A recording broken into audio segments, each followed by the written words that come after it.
The way she said his name made the hair on his arms stand up. He wasn't sure if it was a question or a warning. For the first time in his career, he felt completely out of control. A car passed by, headlights washing over them for a brief second.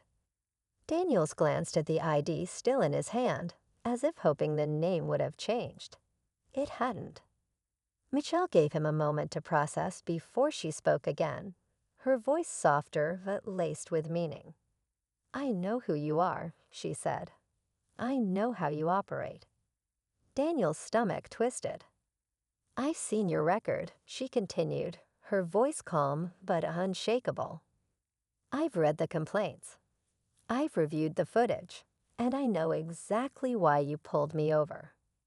The blood drained from Daniel's face. This wasn't just a traffic stop anymore. It was a reckoning. And for the first time, he realized he wasn't the one in control. Daniels felt his grip tighten around the ID, his knuckles turning white. His breathing was shallow, his mind racing, grasping for a way out of this. But there wasn't one. Michelle Carter wasn't bluffing. She knew exactly who he was, what he had done, and now, standing in front of him, she was giving him a choice **. He could feel the weight of his own arrogance pressing down on him. Every bad stop, every questionable report, every moment he had let his own bias guide his actions instead of the law. It all led to this moment. Michelle studied him carefully, her expression unreadable. "You've got two options," she said, her voice measured. "You can keep pushing this, try to flex your authority, see where that gets you." Daniel swallowed hard, his fingers twitching near his belt. "Or," she continued, "you can do the right thing. You can acknowledge what just happened here. You can take a hard look at yourself and ask if this is the kind of officer you really want to be." Her words cut deeper than he expected. The tension in the air was thick, but there was no escaping the truth. She wasn't here to ruin him. She was giving him a chance to change **. For the first time, Daniels felt something he hadn't in years: shame. Real, raw shame. He had pulled her over for no reason. He had treated her like a suspect without cause. And the worst part, he had almost doubled down on it, let his pride get in the way of what was right. Slowly, he let out a shaky breath. His hands loosened. He looked down at the ID in his palm, then at Michelle. Without a word, he handed it back. Michelle took it, watching him closely. Daniel stepped back, his mouth dry, his heart still pounding. "You're free to go," he muttered.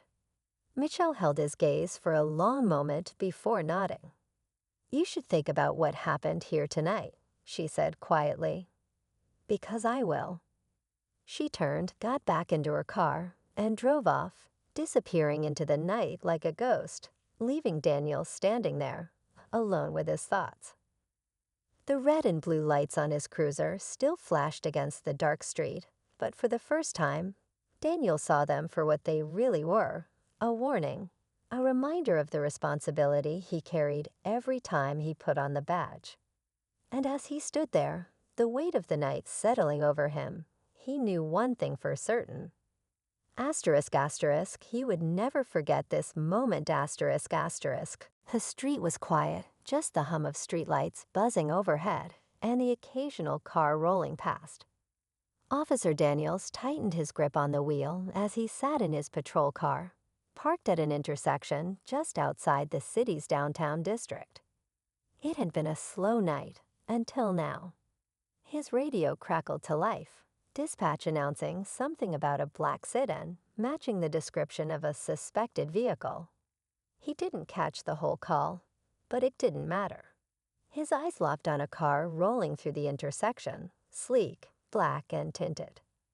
"Gotcha," he muttered under his breath, flipping on his lights and pulling out. The sedan pulled over smoothly, no sudden movements, no hesitation. Daniel stepped out, adjusting his belt as he approached the driver's side. He tapped on the window, his expression already hardened. The window slid down slowly, and he was met with the calm, composed face of a black woman, her eyes steady and unreadable. She didn't fumble, didn't look nervous like most people did when stopped by an officer at night. "License and registration," he said, his voice firm, watching her every move. The woman didn't flinch. Instead, she exhaled lightly and reached into her glove compartment, retrieving a neatly stacked set of documents. She held them out, her gaze unwavering. Daniel snatched them up, glancing at her license. His eyes skimmed over her name, barely paying attention, until something caught his eye. His brows knitted together. "Ma'am, what's your business out here tonight?" He pressed, his tone carrying an edge of suspicion. "I could ask you the same," she replied smoothly, her voice even. Daniels felt his irritation spike. Something about the way she spoke, the way she carried herself, it made him uneasy. He stepped back, flipping through her documents again, this time really looking at the name and title printed on the ID. Then it hit him. His breath hitched. The name staring back at him wasn't just anyone. It wasn't some random driver he could intimidate or lecture. It was *** Captain Michelle Carter ***, ***, head of internal affairs ***. His throat went dry. And that's when he realized this stop was about to go terribly wrong. Daniel's pulse pounded in his ears. He swallowed hard, his fingers tightening around Captain Michelle Carter's ID, as if he could somehow change the name staring back at him. This wasn't just another routine stop. This wasn't someone he could intimidate or dismiss. This was internal affairs, his worst nightmare. For a split second, he debated how to play it. Should he pretend he hadn't seen the name? Should he let her go and walk away? But his pride wouldn't let him. Not yet. He cleared his throat, forcing his usual authoritative tone. "Step out of the vehicle, ma'am." Michelle raised an eyebrow. There was something unreadable in her expression, something that made him uneasy. But she didn't argue. Instead, she unbuckled her seatbelt and pushed the door open, stepping out with a composed grace that made Daniel's stomach twist. She wasn't nervous. She wasn't afraid. She was watching him, studying him. He forced himself to keep his stance firm. "Hands where I can see them." She exhaled slowly, lifting her hands slightly, not in surrender, but in patience. "I'd like to know why I was stopped, officer." Daniels hesitated. He didn't have a real answer. He had pulled her over on instinct, on gut feeling. No bias.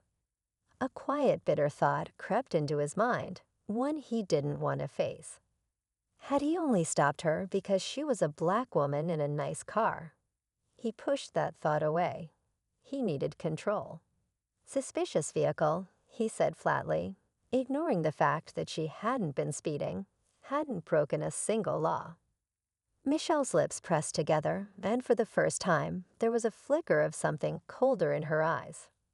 She knew. "You ran my plates yet?" she asked, tilting her head slightly. Daniel stiffened. Of course he hadn't. If he had, dispatch would have told him exactly who she was. His silence was all the answer she needed. She sighed and crossed her arms. "You didn't, did you?" Daniels clenched his jaw. He could feel the walls closing in, the weight of his mistake pressing down on him. But he wasn't ready to back down. "Ma'am, I need you to turn around," he ordered, reaching for his radio. But before he could call it in, Michelle took a slow step closer, lowering her voice just enough that only he could hear. "Are you sure about that, Officer Daniels?"